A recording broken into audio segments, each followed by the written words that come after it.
Premium भी राज्य सरकार द्वारा दिया जाएगा।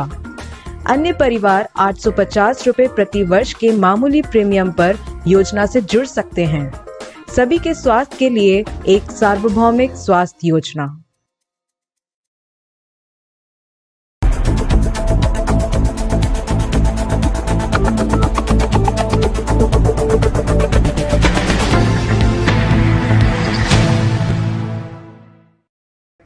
प्रदेश में मंत्रिमंडल फेरबदल और राजनीतिक नियुक्तियों को लेकर काउंटडाउन शुरू हो गया है। प्रदेश प्रभारी अजय माकन एक बार फिर कल 2 दिवसीय दौरे पर जयपुर आ रहे हैं। इस दौरान माकन विधायकों से 1-to-1 बातचीत करेंगे। अजय माकन बुधवार को सुबह 10 बजे से रात 8 बजे तक संवाद करेंगे। कांग्रेस प्रभारी विधानसभा के मुख्यमंत्री कक्ष में कल जयपुर, कोटा और भरतपुर संभाग के विधायकों से 1-to-1 बातचीत करेंगे। उसके बाद 29 को सुबह 10 से शाम 7 बजे तक उदयपुर, जौनपुर, बीकानेर और अजमेर संभाग के विधायकों से भी बातचीत करेंगे। उसके बाद उसी दिन शाम को मुख्यमंत्री आवास पर विधायकों का डिनर होगा। डिनर में प्रभारी अजय माकन भी शामिल होंगे। बातचीत के दौरान हर विधायक को 7 मिनट का समय दिया जाएगा। विधायकों से 1-to-1 के दौरान राजनीतिक मसलों को लेकर बात होगी। इनमें मंत्रियों की परफॉर्मेंस के साथ ही संगठनात्मक और राजनीतिक नियुक्तियों को लेकर भी उनकी राय जानी जाएगी।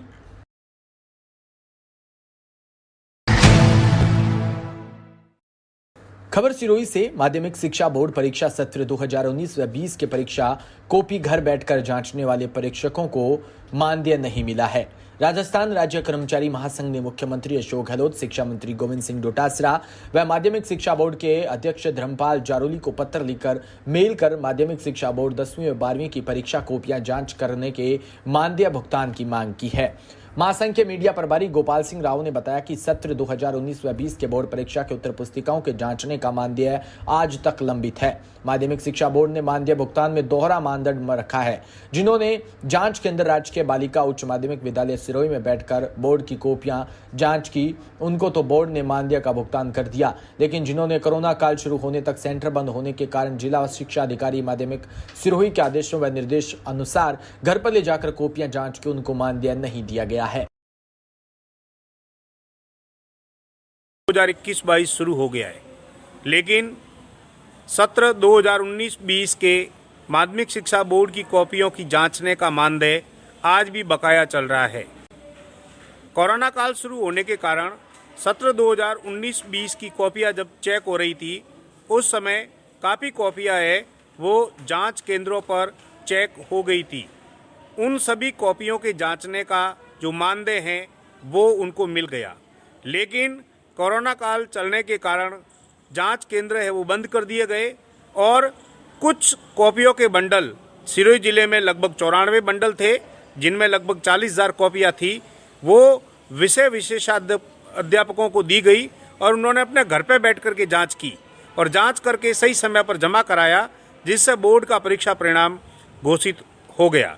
लेकिन बड़े खेद के साथ कहना पड़ रहा है कि जिन्होंने घर पे बैठकर कोरोना काल में काम किया, कॉपियां चेक की, उन कॉपियों के चेक करने का मानदेय उनको आज तक नहीं मिला है, जबकि जिन्होंने जांच केंद्र पर बैठकर के जांच की उनको मानदेय मिल गया है। इस दोहरे आचरण से जो परीक्षक है उनमें रोष है। हमने आज मुख्यमंत्री महोदय, शिक्षा मंत्री महोदय और माध्यमिक शिक्षा बोर्ड के अध्यक्ष डॉक्टर धर्मपाल जी जारोली को मेल और पत्र लिख कर के स्मरण कराया है कि जिन्होंने घर पर बैठकर कोविड काल में कॉपियां चेक की, उनका मानदेय रोकना सरासर गलत है। सिरोही जिले में लगभग 6 लाख का जो अटका हुआ है बिल, उस बिल को पास करें और जिन परीक्षकों ने कोविड काल में घर में बैठकर माध्यमिक शिक्षा बोर्ड 10वीं और 12वीं की कॉपियां चेक की है, उनके मानदेय का भुगतान किया। झालावाड़ के डग से खबर, जहां कस्बे से महज 2 किलोमीटर दूर पर स्थापित टोल नाका है। टोल नाका जब से स्थापित हुआ उसी समय से डग निवासियों द्वारा मांग की जा रही है कि आगे प्राचीन धार्मिक स्थल श्री काया वेणेश्वर महादेव का मंदिर क्यासरा में स्थित है, जहां बहुत संख्या में दर्शन के लिए श्रद्धालुओं को 4 पहिया वाहन लेकर जाना लगा रहता है। वहीं पावन श्रावण मास के महीने शुरू होने से दर्शन के लिए रोजाना काफी संख्या में लोग क्यासरा जाते हैं, जिसमें श्रद्धालुओं को टोल देना पड़ता है। डग से मात्र 7 किलोमीटर की दूरी पर स्थित क्यासरा दर्शन करने जाने के लिए 35 रुपए का टोल टैक्स उसी क्रम में देना पड़ता है। डग की जनता व्यापार संघ अध्यक्ष, शिवसेना जिला प्रभारी सहित विभिन्न संगठनों द्वारा तहसील कार्यालय में नायब तहसीलदार सत्यनारायण मीणा को जिला कलेक्टर के नाम ज्ञापन दिया गया।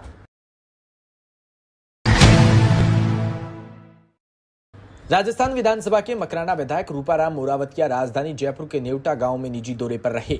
गांव नेवटा में विधायक का राजस्थानी परंपरा में साफा बांधकर भव्य स्वागत व सत्कार किया गया। दौरे के दौरान विधायक रूपाराम ने तीजा गायन कर लोगों को खूब रिझाया। कानाराम देवदा व ओम प्रकाश जसवाल ने बताया कि विधायक निजी दौरे पर कोरोना काल के बाद हमारे परिवारजनों से मुलाकात करने आए थे। क्षेत्र में कृषि कार्य, रोजगार, शिक्षा आदि को लेकर वे विधायक ने चर्चा की है।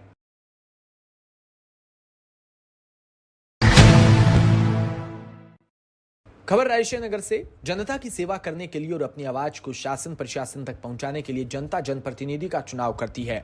अगर वह जनप्रतिनिधि भ्रष्ट प्रवृत्ति का निकल जाए तो देश, क्षेत्र, गांव क्या हाल होगा, इसी बात से अंदाजा लगाया जा सकता है। दरअसल मामला रायसेन नगर में सफाई कर्मी ठेकेदार ने वार्ड पार्षद पर आरोप लगाते हुए बताया कि 10 वार्ड नंबर के कांग्रेसी कार्यकर्ता वार्ड पार्षद श्रवण पारीक ने 11 टी के फाटक के पास जो गंदा पानी का नाला है उस नाले की सफाई करने के लिए ठेका दिया हुआ है। उस नाले में 2 से 3 अन्य वार्ड भी लगते हैं, लेकिन उसी वार्ड संख्या 10 के पार्षद श्रवण पारीक ने पहले भी पार्टी की बात कही और फिर उसके बाद ठेकेदार से बिल पास करवाने के एवज में कमीशन के तौर पर 20,000 लेने की बात कही। जब ठेकेदार के द्वारा पैसा देने से मना किया तो पार्षद ने काम में कमियां निकालते हुए बिल पास नहीं करवाने की बात कही। तो वहीं सफाई कर्मी ठेकेदार के प्रतिनिधि ने बताया कि इस भ्रष्ट पार्षद अभी और भी कई राज खोले जाएंगे। वार्ड पार्षद का कहना है कि मुझ पर पैसे मांगने का जो आरोप लगाया है वह निराधार है। मुझे इस संबंध में कुछ भी पता नहीं, मैं निर्दोष हूं। मेरा नाम शुभम कुमार है, जो कि मेरा सफाई कर्मचारी का ठेका हुआ था गंदे नाले का, वो मैंने अपना काम पूर्ण कर दिया है। उसके बावजूद भी, सफाई होने के बावजूद भी सारा चेक करवा दिया ये साहब को वगैरह को। उसके बावजूद भी मेरे से श्रवण कुमार पारीक ने चेक पास करवाने के 20,000 रुपये रिश्वत मांगी। भाई जिनमें से मेरा चेक अभी तक पास नहीं हुआ है, उसमें से 20,000 रिश्वत मांग के मेरे को कह रहा आपका चेक पास करवा दूंगा। इसलिए झालावाड़ के डग से खबर, जहां पुलिस अधीक्षक महोदय द्वारा वर्तमान में अवैध मादक पदार्थ व अवैध शराब तस्करी की रोकथाम के लिए अभियान चला रखा है, जिसके तहत समस्त थानाधिकारियों को कार्रवाई के लिए दिशा निर्देश दिए गए। जिसके तहत राजेश यादव अतिरिक्त पुलिस अधीक्षक जिला झालावाड़ के दिशा निर्देश में ब्रजमोहन मीणा, वृत्त अधिकारी गंगधार के सुपरविजन में बनालाल थाना अधिकारी डग के नेतृत्व में गत रात्रि नाकाबंदी के दौरान कार्रवाई करते हुए डोडी फंटा डग पर से नाकाबंदी के दौरान पुलिस जीप जाप्ता देखकर एक पिकअप चालक अंधेरे का फायदा उठाकर भागने में सफल रहा, जिसके कब्जे से एक पिकअप में 90 पेटी से भरे हुए 4320 पौवे सहित एक पिकअप बोलेरो गिरफ्तार की है।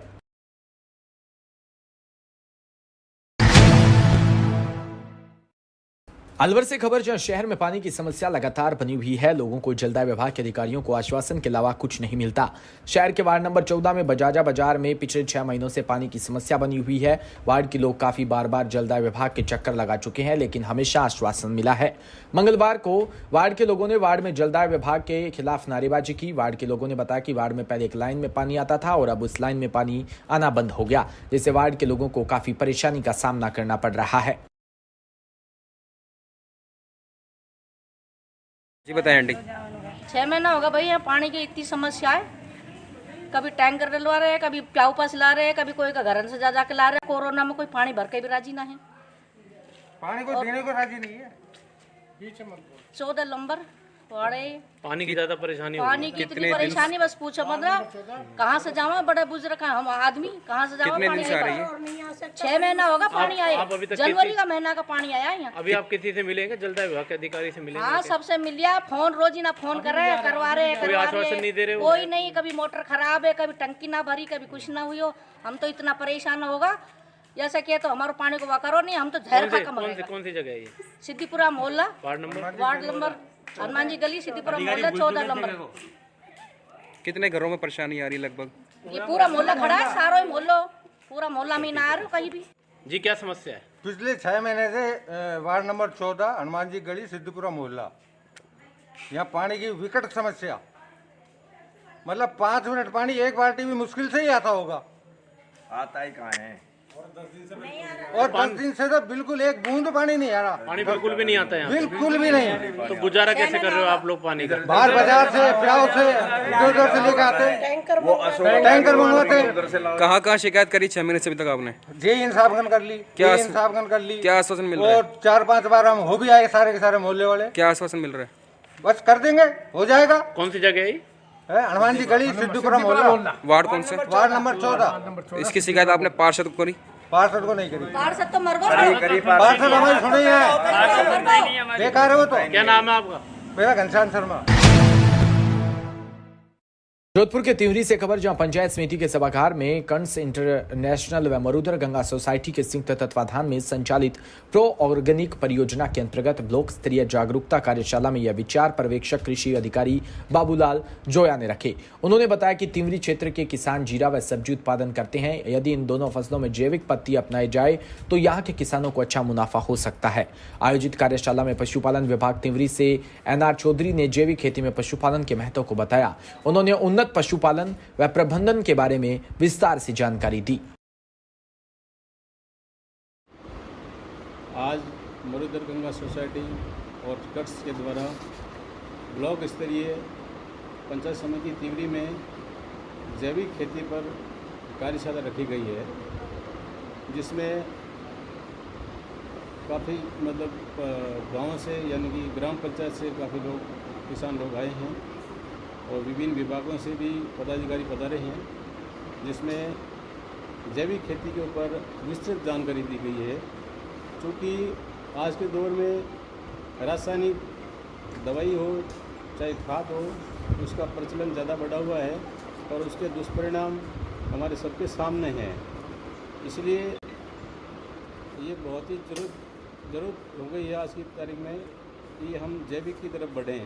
किसान भाइयों को यही सलाह दी है कि भैया आप जितना हो सकता है जैविक खेती को अपनाओ और परंपरागत खेती जो हमारी पहले से चली आ रही है उसकी तरफ हम जाएं।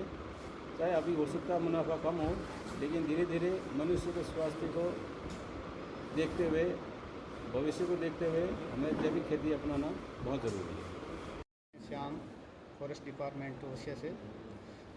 ये मरुधर गंगा सोसाइटी द्वारा आज जैविक खाद की उपयोगिता के बारे में ब्लॉक स्तरीय किसान की कार्यशाला रखी और इस टॉपिक में हमने फॉरेस्ट डिपार्टमेंट की ओर से जो जैविक खाद में पर्यावरण संरक्षण की क्या ज़रूरत है, तो सबसे पहले ये है कि आज अपन जो यूरिया यूज करते हैं तो अपने खेत में ऐसे कीड़े मकोड़े होते हैं जो अपन फसल के लिए लाभदायक होते हैं, परंतु उस यूरिया और जहरीली दवाइयों की वजह से वो ख़त्म हो जाते हैं और इसी तरह से अपन की फसल की उत्पादकता, अपन की ज़मीन की उर्वरकता शक्ति में धीरे धीरे हनन होता है।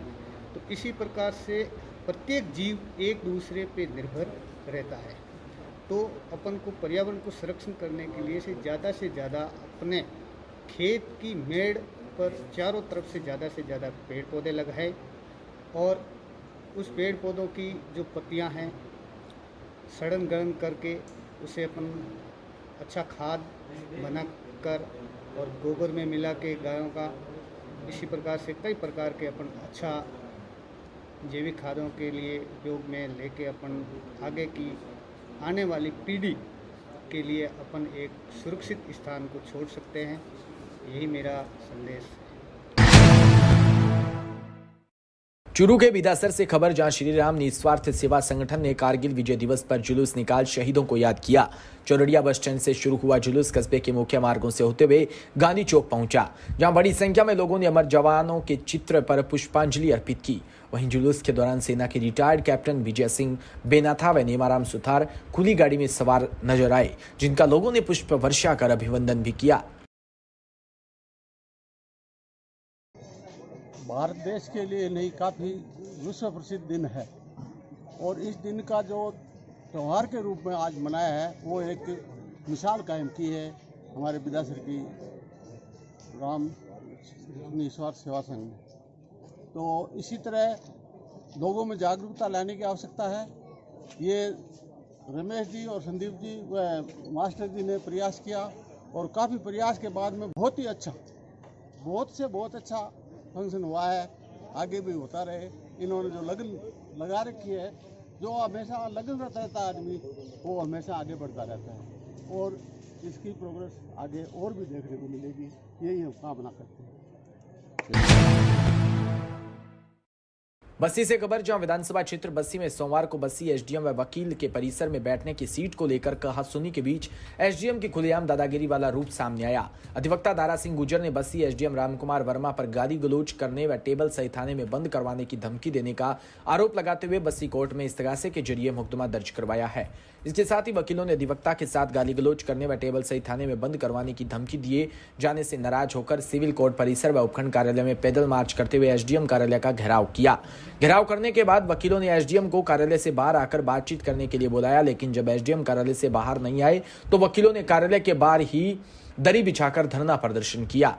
एसडीएम ने मामले को बढ़ता देख परिसर में पुलिस जाब्ता बुला लिया। इसके बाद वकीलों ने सर्वसम्मति से संघर्ष समिति बनाने का निर्णय लेते हुए रामगोपाल मिश्रा को संघर्ष समिति का संरक्षक व राजेश शर्मा दोसवाल को संघर्ष समिति का अध्यक्ष चुना। परिवादी धारा सिंह गुर्जर ने बताया कि गुरु पूर्णिमा के दिन दोपहर 2 बजे अपने वरिष्ठ अधिवक्ता सूरज नारायण सैनी के द्वारा तहसील परिसर बस्सी में बैठने के लिए नई कुर्सी और टेबल को एसडीएम कोर्ट में साइड में बने चबूतरे पर रखा गया था। इसके बाद अधिवक्ता सूरज नारायण टेबल और कुर्सी पर कलर पेंट करने के लिए बाजार में चले गए। इसके बाद अधिवक्ता साथी अधिवक्ता गणों व स्टाम्प विक्रेताओं के द्वारा परिवादी से पूछा गया कि आपने एसडीएम में से टेबल रखने की परमिशन ले ली है या नहीं, तो परिवादी ने कहा कि टेबल रखने के लिए भी परमिशन लेनी पड़ेगी क्या, यदि जरूरत पड़ी तो एसडीएम से बात कर लेंगे। इतनी देर में एसडीएम वहीं पर आकर परिवादी से कहने लगे कि यह टेबल किसकी है। जवाब में धारा सिंह ने कहा कि यह टेबल हमारी है, तो एसडीएम ने पूछा कि आप कौन हो। इसके जवाब देते हुए परिवादी धारा सिंह ने कहा कि मैं अधिवक्ता हूं। इसके बाद एसडीएम ने टेबल लगवाने के लिए पूछा कि आपने किसकी परमिशन ली।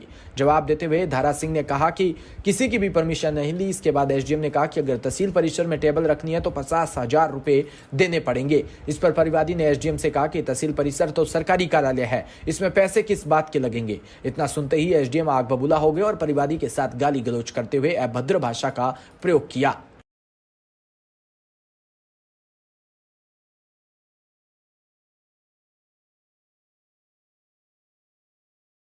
तो आकर के एसडीओ साहब ने ये कहा कि यहाँ सीट नहीं रखने की देंगे और ये तहसील मेरे बात की है और यहाँ रखोगे तो 50,000 रुपये आपको देने पड़ेंगे सीट रखने के। इस तरह से उसके अभद्र व्यवहार किया और उसके साथ बदतमीजी की और उसकी टेबल कुर्सियाँ उठा करके कहीं ले गए। किसने करी है अभद्र? एसडीएम श्री रामकुमार वर्मा जी ने, और इन्होंने उसके साथ बदतमीजी करी और एक आज मैं थाने में बंद करा दूंगा और तू क्या टेबल को भी छूट दे दूंगा। इस तरह से अभद्र व्यवहार किया उसके साथ, एक अधिवक्ता के साथ। इस तरह की बात शोभा नहीं देता है, तो हम उसके लिए आए हैं और हमने इनको कहा, अब ये वो हमसे बात नहीं करना चाह रहे हैं। एसडीओ साहब है ना जो अपनी दादागिरी करते हैं, तानाशाही कर रहे हैं और मन में जहाँ ऐसे लोगों को बैठा सीटें लगा रखी है जो वकील नहीं है, उनकी सीटें तो लगा रखी है यहाँ, जो वकील नहीं है न उनका रजिस्ट्रेशन है, उनके लिए सीटें लगा रखी है। जो वकालत करते हैं उनको सीट नहीं लगाने देते, न बैठने देता। ये आपका नाम? और मेरा नाम रामगोपाल मिश्रा है, एडवोकेट। करौली से खबर, जहां जिला मुख्यालय पर स्थित अंजनी माता के मंदिर पर पुलिस अधीक्षक मृदुल कछावा ने वृक्षारोपण किया और अंजनी माता के दर्शन कर मंदिर का निरीक्षण किया।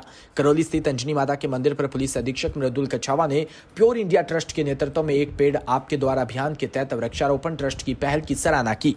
प्योर इंडिया ट्रस्ट के प्रोजेक्ट मैनेजर खुश बिहारी व्यास ने बताया कि प्योर इंडिया ट्रस्ट ने जिले में 25,000 से अधिक पेड़ लगाने का लक्ष्य रखा है। उन्होंने बताया कि यह कार्यक्रम ट्रस्ट संस्थापक प्रशांत पाल के निर्देशन में किया जाएगा।